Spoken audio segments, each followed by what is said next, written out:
దిగు, స్లోప్‌లో ఉంది కదా! నానా కష్టాలు పడి దిగుతున్నామండి ఇక్కడ మేము.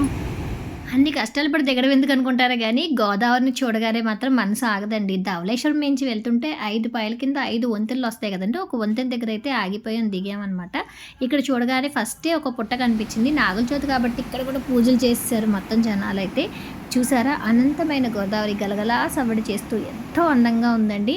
ఇక్కడ మేము దిగి చూసేసరికైతే వాటర్ ఫ్లో ఎక్కువగా ఉంది. ఇక్కడ చూస్తే కింద కొంతమంది నెట్‌లా ఉంటాయి గదండీ! అయితే వాటిని మావులంటారనమాట. ఈ మావుల్లో చిన్న చిన్న రొయ్య పిల్లలు పడుతున్నాయండి. అంటే రొయ్యలు చెరువుల్లో వేయడానికి ఫస్ట్ సీడ్ తీసుకెళ్తారు కదా! అవైతే ఇక్కడ పడుతున్నారనమాట. చిన్న చిన్న రొయ్యలు.